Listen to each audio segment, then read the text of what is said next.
We didn't have a dictaphone. I would just like use the foot pedal, starting it, stopping it, starting and stopping it. But we did it right away as soon as Srila Prabhupada was finished with it, and then Prajumana would bring Srila Prabhupada the transcription back. And Srila Prabhupada said that he was so encouraged because I was doing it so fast that it made him start doing 2 tapes a day. That was my very best memory ever. I was in Atlanta. It was summertime, I remember that, and I was walking up the street, and a devotee opened the window and stuck his head out and yelled at the top of his lungs, "Balavanta, Prabhupada's on the phone," which was just a shock of my life. So I ran with wings on my feet up and got the phone. It wasn't actually Prabhupada on the phone. It was his secretary on the phone at his request. Prabhupada was in the room. And the secretary said, "Prabhupada wants to know if you can come to New York right away." And I said, "Of course." So I just dropped everything, went and got on the plane, flew to New York, and Prabhupada wanted to discuss politics. Actually, what happened is I wrote to him and suggested that I could run for mayor of Atlanta. It would be a good preaching platform. And he wrote back with the most overwhelming enthusiasm I'd ever experienced. I took 1 step to him, he took 100 steps to me. But the broad discussions, all I remember is basically, he said, "So what do they say about our program?" I said, "Probably they say it's not practical." He says, "Yes, it is not practical because they will not accept it. If they would accept it, it would be very practical." I remember one devotee, we were discussing the God We Trust party, and the devotee said, "Prabhupada, when we take over the government, we'll outlaw all these religions." Prabhupada said, "No, why? We only want to see that they are following their religion." Srila Prabhupada was not for one religion taking over the government. He fully supported freedom of religion, and in fact, he made it clear many times and told us that this is not a religion. This is a process of spiritual realization which is applicable to any religion. So yeah, he made it very clear that in terms of politics, we're not interested in changing people's religion or taking over the government for one religion as opposed to another religion. We just would like to see that the leaders of human society are enlightened personalities, whatever religion they come from. And the Bhagavad Gita, Srimad Bhagavatam, and the chanting of Hare Krishna facilitates that process. When Prabhupada would come to the temple in New York, one of the first things that he would like to do was to speak with the artists and see what paintings had been done. Because his translation was such an important part of his service to his spiritual master, he was always very enthusiastic to see what progress we were making. And on one occasion, we were all sitting in his quarters, and the walls of his quarters were lined with the paintings. And that was one of my favorite times. Maybe there were 8 or 10 of us that were working, doing the paintings for Bhagavatam at the time. And we had the opportunity just to sit with him and discuss each individual painting, and he would make suggestions on them and corrections. Whenever I was painting, I was always listening to Prabhupada, either listening to Prabhupada chanting or Prabhupada's lectures. And from the time I went into the art department in the morning to the time I left, I always was listening to Prabhupada. And sometimes I would be sitting there painting or just, meditating on what I was going to be painting, and I would think how fortunate I was just to be able to hear Prabhupada, and just wishing that the whole world could hear the way I could hear and have that experience. I remember one time I was doing a drawing of Lord Chaitanya. It was a drawing for the painting for Chaitanya Charitamrita of Lord Chaitanya dancing in front of the Rath Yatra cart. And all of a sudden I felt that I wasn't doing the drawing. I realized the drawing was being done by some power other than me, and that my hand was being guided. I remember when Srila Prabhupada came to Henry Street, and we were so happy with everything, the way it was going. We thought we'd reached such a pinnacle in our development. And Srila Prabhupada said, "Yes, everything is very nice here. Now go back to Manhattan." And he said, "Brooklyn sounds like a poor man's temple."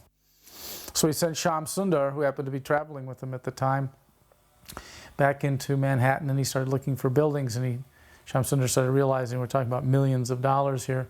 Anyways, we were left with the task after they left, and we started collecting happily for this monumental move. And we were collecting over a period of months, and then even over a year. And it was a joyous crusade. But at one point, we were a little wary if possibly the money that was being collected would be diverted into maybe other activities. And so luckily, one day, we got a call from Srila Prabhupada, and he ordered that all the money we had collected all be sent to India, and that we could start collecting again for a New York temple. Some devotees, I don't know how they all felt about it. I was elated. I knew that Srila Prabhupada was specifically, almost as if to say, sticking out his hand, reaching out and saying, give me the money. And we were, in effect, putting it right into his hands. So we felt really good about that. And it turned out that all these wonderful devotees, their energies went toward the purchase of the Juhu property in Bombay. All the New York temple money purchased that, and the extra money that was left over built the Lotus building, the first temple building in the Sridham Mayapur complex.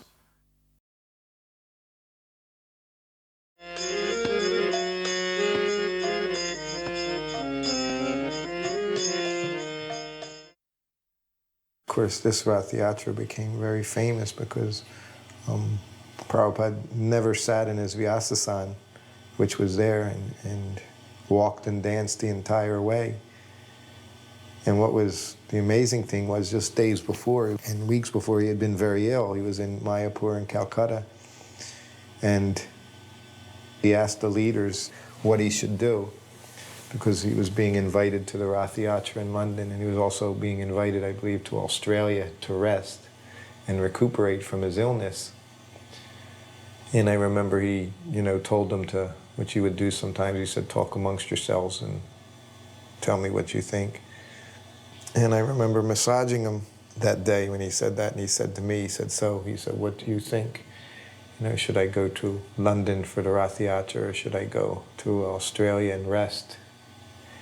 And I had been with Prabhupada about a year, so I already had an idea that he was going to go to the Rath Yatra. That's what Prabhupada did. He preached. There's no possibility of him passing up such a big opportunity for preaching.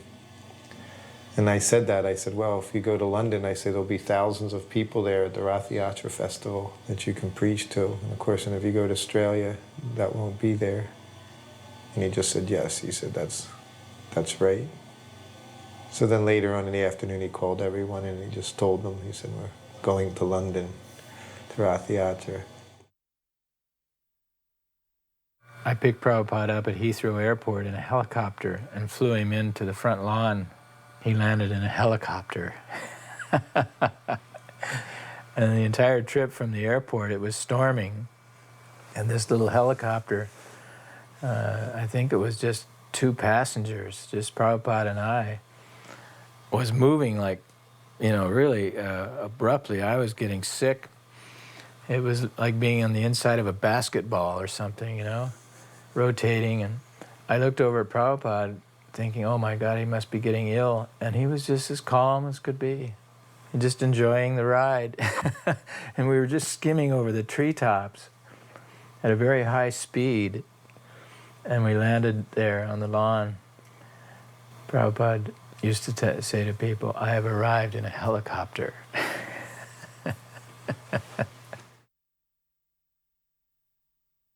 So we just ran back round to the lawn where they were going to land and yelled to everyone that he was coming, because at the manor there's 2 small airfields nearby, so there's actually quite a lot of small planes and noise from the sky, and maybe it hadn't been noticed, so we ran around telling everyone, and just a few seconds later the helicopter landed.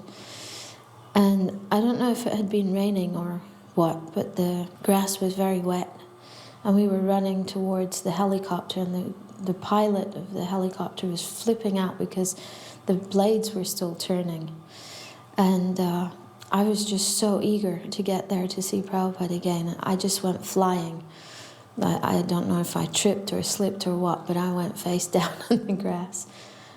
And we could see Prabhupada's, just his head, through the window of the door. And when he came out, he looked quite shaken. And I heard afterwards that Prabhupada said, "I never want to travel this way again." So when he arrived, we were very worried that he wasn't feeling well. Here we are pulling up to the beginning of the parade. I'm driving the car and Prabhupada is getting out. I continued in this car through the whole parade, following the cart in case Prabhupada needed to be taken to rest somewhere. I mean, here he is, arrived from Calcutta overnight on the plane. He hasn't rested at all.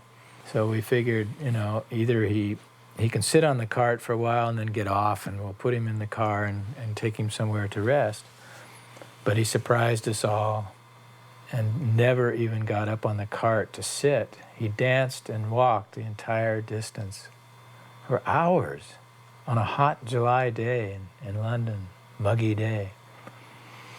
And then at the end, he sat up on the lions at Trafalgar Square and talked and preached strongly. What an effort. Our efforts pale by comparison. My uncle, he left me £10,000 in a will. Which was a lot of money in those days, 73. So there I was a brahmachari. I was initiated. But then all of a sudden, Shyamasundar, the GBC, said, "Mahavishnu, we want to put you in charge of Rath Yatra." So then I thought, well, let me spend it on the Rath Yatra festival. So there I was spending like water. I was arranging for a big pandal in Trafalgar Square, and publicity and all the buses in London, paying for a film to be made. I was walking around with the bills hanging out of my pocket. As the procession began, all of a sudden, the sun burst through. So it had been like a very gloomy-looking day. Suddenly the sun was just shining on the whole affair. And Prabhupada took his coat off. And I'm right by Srila Prabhupada. You can see in that picture, I'm right there. I just put my arms out, and he put his coat on my arms. Somehow or other, Krishna let me be right by Srila Prabhupada during the whole procession. This was a victory for Prabhupada, this Rath Yatra going right down like the main byways there in London to Trafalgar Square. And, you know, Prabhupada saw to it that it was a very grand event, and he just danced and walked the entire way, even though he was going to go recuperate somewhere from his illness because he was, you know, supposedly weak. During the parade itself, I was in the crowd distributing some of these magazines, and suddenly all the hairs on my body just stood on end. I felt so different. And I turned around to look behind me, and right behind me was Srila Prabhupada dancing. So I felt Srila Prabhupada before I saw him. That's how strong of a personality he was. The bobbies, I guess they could see that I was his assistant, you know, his servant. And they said to me, "You have to tell your leader to sit down because he's making too much of a commotion in the streets. We need to get order in the streets." They didn't like, you know, they considered it very disorderly, all this dancing around. And I ignored them once, you know, because I thought I can't say anything to Prabhupada, you know. So then they kept coming up to me. This one officer kept saying, you know, "You have to tell him, you know, you have to tell him." And so finally I went up to Prabhupada, and he was just like us as he was dancing around and walking. And I went up to him, and from behind I tapped him on the shoulder. And he turned around and looked at me, and I said, "Prabhupada," I said, "they're saying you have to sit down in your seat." And he just kind of like, just paid no attention at all and just spun back around and continued to dance, you know. So I just shrugged my shoulders. I went back up to the Bobby, and I said, "If you want him to stop," I said, "you tell him," I said, "because he won't listen to me." So, and then he didn't go up, and then they just let it go on. And when those kirtans started to get going, I was supposed to be directing the parade, because I was like in charge of the whole thing. And then all the senior devotees were surrounding Prabhupada in these huge kirtans. And I couldn't do anything about it. They were all senior to me. I was just a junior devotee. And then the police kept coming up to me and saying, when he jumps up and down and he looks at Jagannath on the Rath Yatra cart, then you're stopping all the traffic in London. Please do something. What could I do?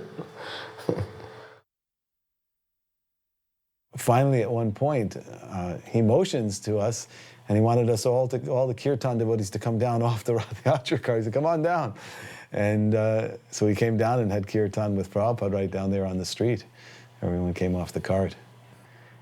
And then we're holding hands and keeping a circle around Prabhupada to keep from anyone bumping into Srila Prabhupada. And it wasn't until actually later on, when the Chaitanya Charitamrita was translated by Srila Prabhupada, that we realized that this was all the same as in Chaitanya Charitamrita. We spent weeks advertising the Rath Yatra this year.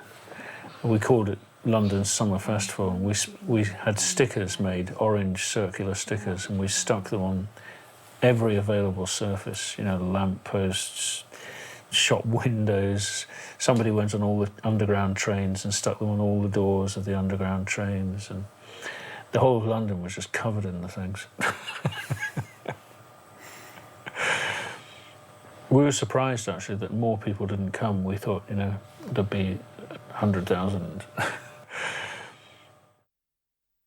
Everyone directed Prabhupada towards the Vyasasan, and he looked at it, then he looked around, and then he just shook his head a little and started to walk. And then when everyone realized that Prabhupada was going to walk in front of the cart with everybody else, there was like a wave went through the devotees. As they heard that this was happening, everyone started to dance. And it was quite amazing that there was this seemingly very small old man in the middle of all these tall, young, strong Western men. And he was completely directing them. Just with a flick of his finger, they would lift off the ground and dance and spin and do whatever. And the number of madangas that were being played and the vigor that they were being played with, wasn't that the kirtan was particularly fast, but the way everyone was playing the madangas, their hearts were in their hands, the way they were playing them to please Prabhupada with the kirtan. And from time to time he would actually start dancing, jumping off the ground himself with his arms raised. And when that happened, the devotees just went wild. And it was as if we were flying. There was no ground beneath our feet. There was no time, no space, no nothing. There was just pure joy and happiness and Prabhupada. Hare Krishna, Hare Krishna, Krishna Krishna, Hare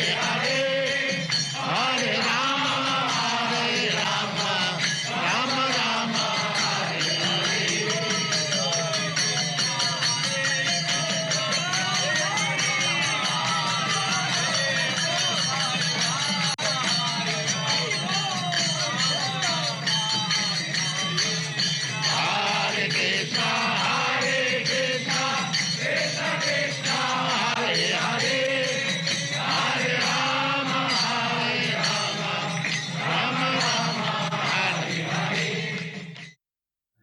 At some points when he would look at Lord Jagannath, it was the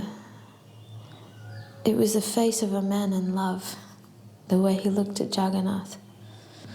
Sometimes the Rath Yatra cart would fall behind the kirtan party by quite a distance. So Prabhupada would stop the kirtan party in one spot and wait for the cart to catch up.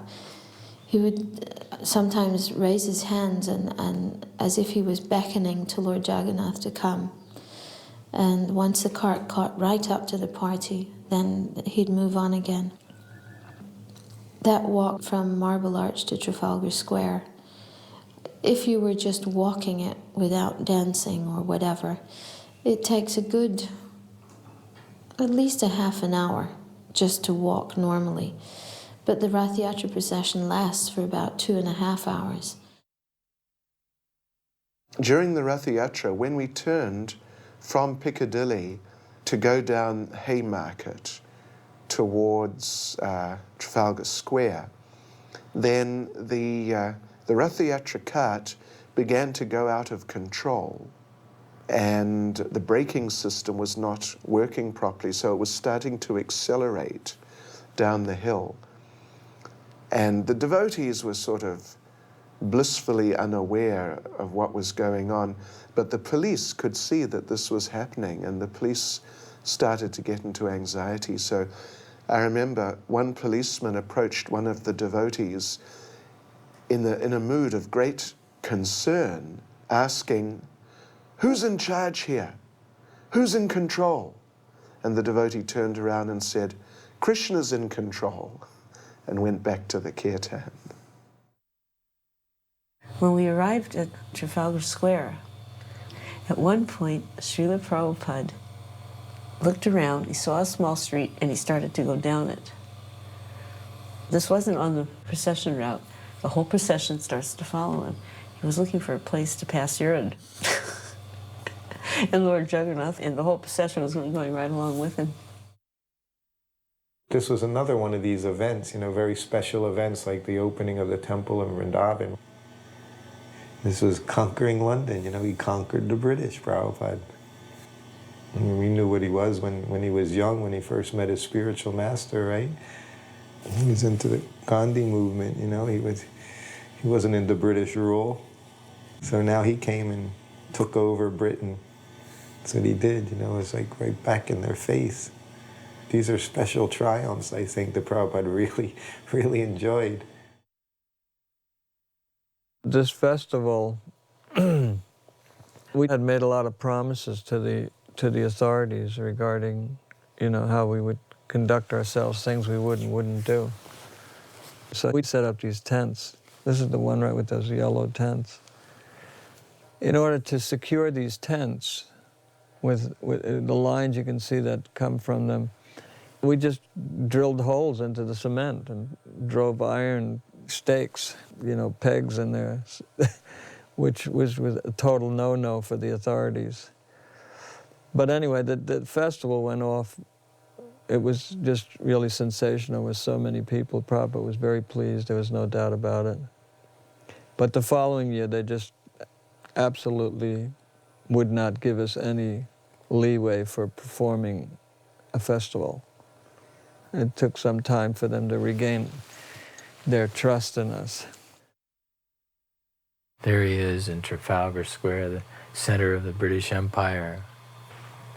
Thousands and thousands of people. This was Prabhupada's triumphant moment.